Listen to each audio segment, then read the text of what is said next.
So I am Pastor Leslie Weber. I serve at Grace Lutheran in Chesapeake, in the southeastern corner of Virginia. And stewardship has always been something that has caught my attention. I remember in seminary, and before that, it was much a focus on spiritual gifts. And I kind of fell into that camp of over focusing there, maybe, and to not talk about money.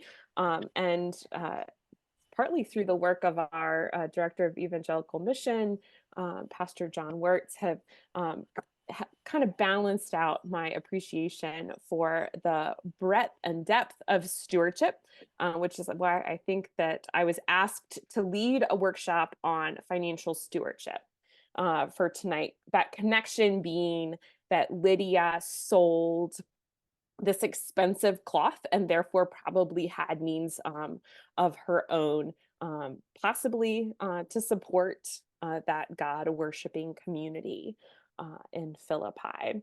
But we all can use that, and the other things that our Bible study leader pointed out as an example. So I want to start by defining stewardship. There's lots of different ways to define stewardship. I always go straight to the dictionary. So there's Merriam-Webster's definition of stewardship. The office's duties or obligations of a steward, or conducting, supervising, or managing of something. I like the especially, the best, the careful and responsible management of something entrusted to one's care. I think that probably speaks the most about the Christian understanding of stewardship. So who is it that entrusts things to our care? Or God.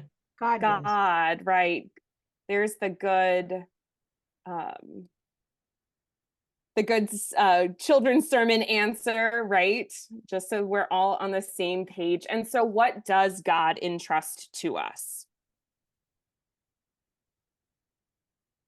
The entire world. He did that in Genesis when he said we had dominion over everything. And dominion does not mean that we can do whatever we want. It means that we operate the way God would take care of it. We are stewards of it, right? So yes. You said the world. Sometimes we talk about time, talents, and treasures, or just everything, right? So God entrusts everything that we have to us. And therefore, because we are people of faith, I would say that we are called to use everything that we have in a way that is in line with our faith. So everything, including our money, but society tells us that it's not polite to talk about money. But God's prophets in the Hebrew scriptures and Jesus talk about money and wealth and economic systems all of the time. So I think that as people of faith, that we can too. We can take that as permission, and it's important for us to talk about our money as well, and that it is a gift from God, and how we can use that in a way that is faithful, how we would have dominion over it or steward it the way that God would want. Just for further definition of terms so that we're on the same page, I personally think that there's a difference between stewardship and fundraising, that they are close, but they are different. So for me, stewardship is about the giver's need to give, or about how they would use the gifts that have been entrusted to them, versus fundraising, which is about the institution's need to receive. So they are next to each other, but they are separate for me. And I'm going to focus on the stewardship side, growing stewards us ourselves as stewards, and then growing stewards in our congregations versus trying to fundraise for our congregation. There's a lot of overlap, but I like to keep them just a little bit separate. So jumping into stewardship, when I think of stewardship, I think of a particular animal, and that animal is the pig. Oink, oink, because the etymology, the place that the word steward comes from, is the term for sty warden, the person that was entrusted with, had dominion over, guarded, and cared for the pigs and the other livestock. So when you think of steward, think of sty warden. Not always such a nice job, not always a clean job, cushy job, but something that is great, something of great value that has been entrusted to us by God, and we can use to do God's work in the world. That is not why the classic shape of a bank is a pig, but it is a helpful reminder. And so this was kind of my inspiration for this workshop. If you can see my video too, this is a very old, this vintage Thrivent financial for Lutherans. It still says Lutherans on it. Piggy bank, and it has 3 parts. It has a section for share, a section for save, and a section for spend. So that's where we are going to head with the rest of our time tonight, is into the 4 parts of what I would say are our relationship with money. So the first one would be how you earn it. We are not going to go over that part in much detail tonight, but I do think that there are more faithful and maybe less faithful ways to earn your money, and the Bible has some things to say about that. But what we are going to focus on tonight is how we would use our faith to inform how we share, how we save, and how we spend our money. So let's start with share. And I will be sending out PDF of all of the slides, and also have a resource list to drop in the chat once I stop sharing my screen, because at this point I'm afraid to touch anything. So let's jump into share. So I grew up with the 10-10-80 principle, that you would share 10, that you would save 10%, and then you would spend 80%. And I purposely always put share first. That we are called biblically to give off of the top of our first fruits. And an example of how that sharing is really vital to our life in the ELCA is through our 3 expressions of the church, with the individuals and families added in. So this is from the ELCA website, and you can see how all of these cogs work together, and it is the arrows of sharing that make everything work. So in our household, my husband and I have strive to give at least 10% of what we earn out to other organizations. And we at Grace Lutheran in Chesapeake have worked up over the last 8 years to make sure that we are giving at least 10% of what is donated to our general fund onto the ELCA. So really embodying that arrow from the congregations to the synod. And then, in case you didn't know, the Virginia Synod currently passes on about 40% of what congregations give to the synod onto the ELCA church-wide expression. So then you get that yellow arrow from the synods to the church-wide organization, and then the church-wide organization shares that back to congregations and synods are sharing with congregations. And it is just a reminder of how we are all together in the one body of Christ, um, using God's gifts to do God's work in the world. Um, so that's a little bit of information for you about how it gets passed on and shared on a wider level.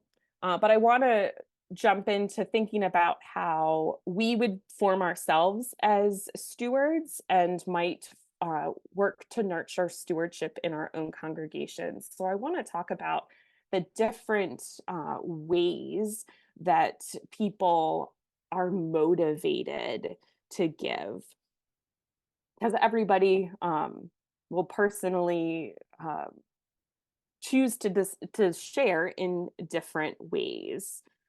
So these are the four kinds of motivations that shape religious giving according to D. Hogue in Money Matters, Personal Giving in American Churches. That first one, to achieve reciprocity with God, that is in order to earn God's love. This is the big disclaimer. This is not our theology. This is prosperity gospel. This is not Lutheran theology, but it is still one of the motivators for some people to give money to anyone or specifically to religious organizations. The second one would be giving to achieve reciprocity with a particular group. So that's trying to do one's share. So out of a sense of obligation, there's this many people in my congregation. This is the budget, so I need to give this amount, would be one way to think about it. Or under that one as well would be if somebody was giving in order to gain honor or status. I want to be able to tell the pastor what hymn to sing, so I'm going to give some extra money. Also, not great church practice, but might be what motivates some people to give. The third is giving as an extension of self. So that means that you are choosing to give, to steward your gifts in a way that reflects your values, the things you love, your passions, and you give to those institutions whose values and mission align with yours. And then giving as an act of thankfulness or altruism. So whether that's to commemorate a person or an event, is another reason that another motivation for sharing financial gifts. For me, most of the time, I want my giving to reflect my faith and values. So really in that third category.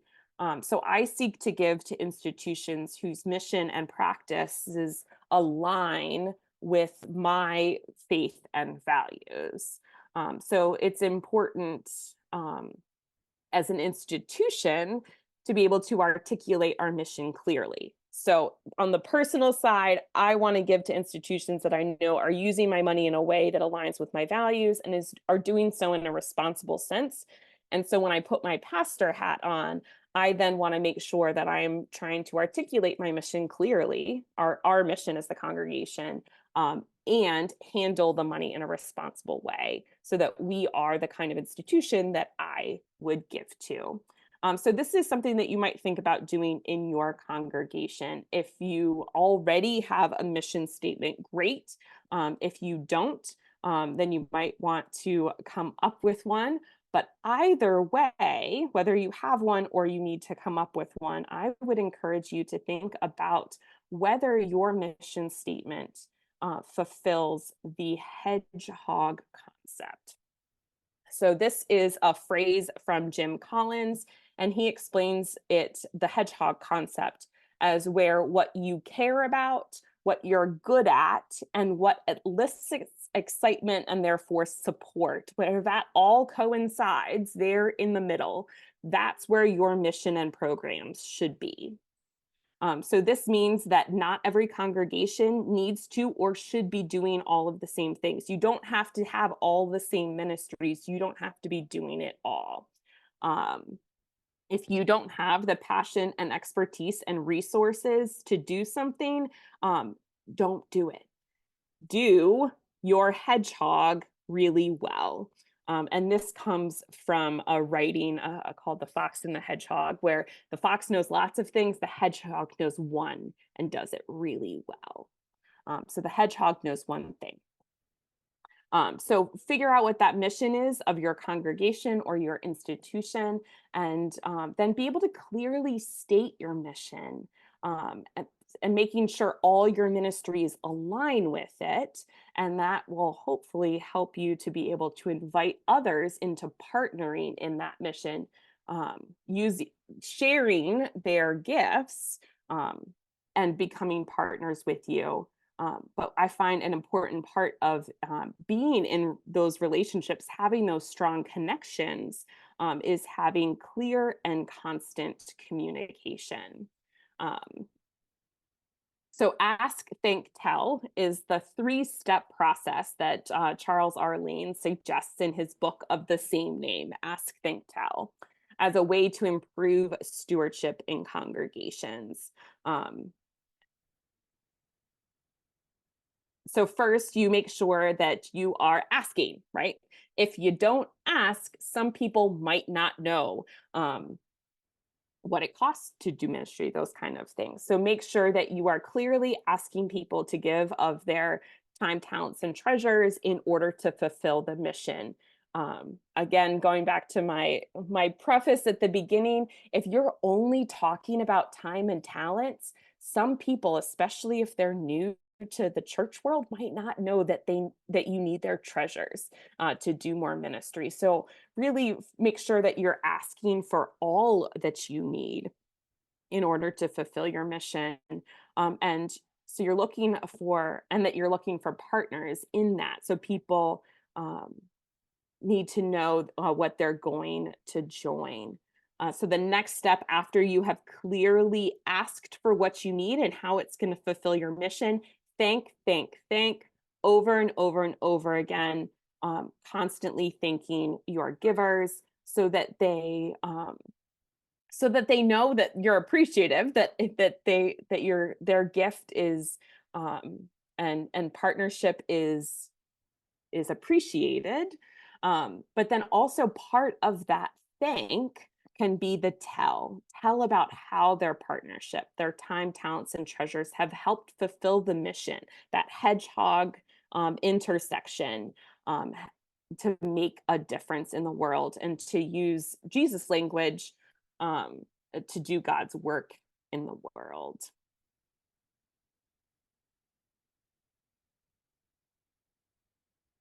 So that's about share, right? How we might grow personally as stewards, how we think about where we're sharing our gifts, and then how to maybe change our congregational culture to grow other sharers as well. The next part is save. So remember in that 10, 10, 80, this is the second 10%. You share the 10 off the top and then you put the savings away. That might be possible for your household or your congregation at this point, and it might not. But regardless of how much you're saving, whether you're setting it aside for the future or it's just kind of sitting in the bank waiting to be used, I think that it's an important part of stewardship to think about how and where our money is invested, even if it's for a short period of time. So thinking about things like, is it a local bank or a big bank? Is it a bank connected to the ELCA? What is the mission of that financial institution that you're entrusting your money to? What are the interest rates? What is that money being used for while it's sitting there? All questions to ask, because even when your money is sitting waiting to be used, it's being used for something, it could be used for something else. So it's another opportunity for us to have our gifts align with our values and with our call from God to be good stewards of them. So I just want to offer these 4 institutions. If you're looking for a way to have your money, whether it be your personal money or your congregation's money, to do some good when it's sitting around waiting to be used for God's God's mission in your institution. Um, Let me just say, I am not a financial advisor. I am not an employee of any of these institutions, but I do have personal and congregational experience with some of these. But I do encourage you to do your own research and determine what works best for your household, your congregation, as far as investing opportunities, and how your values align with the values of these institutions. I will have links for all four of these on the resource sheet. So Mission Investment Fund is the financial ministry of the ELCA. This is my personal opinion. They have great rates, and it's a little harder to get your money because there's not a local bank, local branch. But they are using that money when it's sitting there. They are loaning it out to congregations to build new ministries and new ministry sites. So not only might you get a better return than you can at a bigger bank, but you know that your money is doing good. That is why I both congregationally and personally choose to sit my money in MIF. There's also the ELCA Foundation, which can help you with more long-term uh, legacy gifts. That's the word. There's the ELCA Federal Credit Union, and then there's Thrivent. That is, if you haven't looked into Thrivent action teams and choice dollars and all the other ways that you can do extra ministry without adding to your budget through Thrivent, check those out. So that's just a little bit about saving and investing, but I would encourage you to think personally and congregationally about how you are saving and investing. Where is your money, and could it be doing more of God's work while it's sitting there? On to the big one, spend. So whether you are thinking of household spending or congregational spending, the same is true. That every bill and check says something about your priorities, your values, your mission. The ELCA course, 6 Weeks on Money, says it as every dollar is a declaration. So let's make sure that all of our declarations are declaring things we want them to, that they are in line with our faith and our mission, whether it be, again, in our household or in our congregation. And as a congregation, as a congregational leader, if you want people to add their resources into the mix and partner with you to do God's work, then you better be sure that all the money and the time and talents, but tonight we're talking specifically about money, is in fact going towards accomplishing the mission. So for me, there are two big ways to do that. Number one, review your expenses. So again, works both congregationally and in your individual household. When was the last time you looked at all of your expenses to ensure that they are necessary, in line with your values and mission, the best monetary value for the service, not necessarily the cheapest, but the best value? When was the last time you got 3 quotes and compared on some things? Or considered if the expense could be covered in some other way, thinking time and talent versus treasure. So at Grace in Chesapeake, we have looked into, is it worth hiring a lawn company so the same 4 people don't have to keep mowing our big lawn? And they've done the math and said, nope, these 4 people are willing to continue to do it, so we're going to use the time and talent and not use the treasure. Just an example. But go through that as your congregation and your household, as you would with your household, and make sure that the things that are being entrusted to you are being used in the most efficient way. So congregations can do this in a number of ways. It depends on how your congregation is set up and leadership, whether it would be your council that would look at these, or staff, or if you have a finance committee, or maybe an outside consultant to give you an outside view, looking at your investment and ministry plan, and seeing if there is anything that can be used in in a better way, of being a better financial steward. You should also, in addition to just checking and make sure that you're happy with every dollar's declaration, you need to have clear financial reports and organized records to make sure that you can review each of those expenses and how the money is coming in and coming out. So if you don't have clear financial reports and organized records, that might be the first place to start with financial stewardship in your congregation. So the other part of thinking about, oh, well, sorry, before we get there. So then once you know that you are happy with every declaration that your dollars are making, share those declarations. I would encourage you to communicate clearly and often about your ministry spending, not just in the investment and ministry plan at your annual meeting.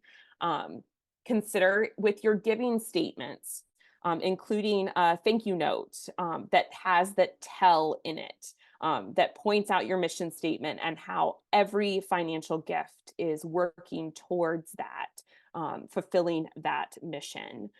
It could be during the offering, whether your worship leaders could take time to just point out one line item a week of, not that that money is going into that line item, but just as an example of where all of those financial gifts are going and how they are fulfilling God's mission in that place. And then all of your other regular communications. Do you have a monthly newsletter? Do you have a weekly email? Do you have a podcast or an Instagram feed, as I'm looking at Pastor Colleen? These are other ways that you can communicate openly and honestly about your ministry spending, and that when you share about your spending, it might be the way of eliciting more sharing, so that and getting more partners into that ministry. The other part that you want to make sure that you have your ducks in a row for good spending is healthy financial practices. In your this is more congregationally based. When was the last time that you reviewed your financial procedures? There are more examples, a more comprehensive list on the resource sheet that I'm going to be sharing. But think about, is the person that handles the money coming in separate from the person that handles the money going out? Not only are they different people, but they are not in the same household. And that you have more than one person that has access to all of those procedures and accounts and expense approvals, that you have two check signers, just so that your partners in ministry, your donors, can have confidence that their gifts are being stewarded in a responsible manner. Way too often we hear of embezzlement in the church, but even just beyond that, it ups people's confidence in you to know that you have these good financial practices in place. So maybe this is the reminder that you need to go check out what financial procedures you have in your congregation, and are they being followed, just to make sure, again, that every dollar is declaring what you want it to, that nothing's getting lost in the shuffle. So quick recap. I have thrown a lot at you. Like I said, this was not a lot of time for a basics on financial stewardship. The resource list is really going to be where it's at. The ELCA website is full of resources that you can download. There are also many on the Virginia Synod website. But if you get nothing out of tonight, these are my highlights: that everything is God's, including money and wealth; that God has temporarily entrusted some of those things to us. And so our faith should inform our relationship with money: how we earn it, how we share it, how we save it, and how we spend it. Congregations are places that can be models of doing that well and nurturers of good stewards. And there are a lot of resources out there to help you both personally, getting your sharing, saving, and spending in line, and as congregations. This is Stephanie. You did mention at the very beginning the book that was written for Lutherans, the 10, 10, and 80. And I remember that book went way back to even when my parents were alive, and that's how they taught us. And it was very, very educational, and it has served me all my life, because one of the things we were taught was not to go into debt. And I will say, my parents didn't even buy a car on time. They paid cash for it. The only thing they paid on time was a mortgage. But I did find this 10, you give your 10% to God first, and then you always hear financial advisors say, pay yourself. Well, that means put your money into savings, invest it wisely, take care of yourself, your retirement and stuff like that. But then that leaves you an awful lot of money to just blow, but you can't blow it because you've got responsibilities, your mortgage, food, clothing, and shelter are what you have to take care of. And then what's left over, you can do for entertainment and hobbies and other things. But, it was one of the best books and best tools for teaching um, finances in families and to children, and also, for the church. It Mm. served well, and I wish our government. I won't go there, but Yeah, so if you yeah, look it at was great.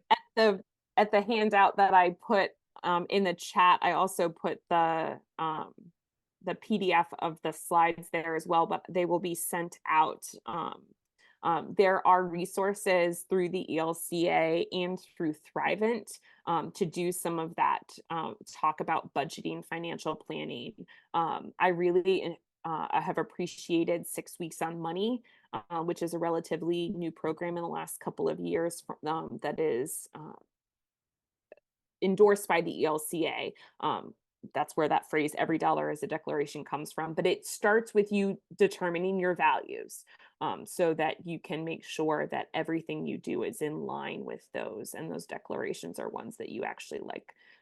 And to go in that phrase that Jesus says, that where your treasure is, there your heart will be also. Make sure your treasure is in the where you want your heart to be. I have a favorite expression about giving money that comes from a man named Macon Brock, who started this little company called Dollar Tree. You might have heard of it. In Chesapeake, I know it well. Yeah. But his expression was that money is a lot like manure. In a big pile, it just stinks. But if you spread it around, you can grow a lot of things. Ooh.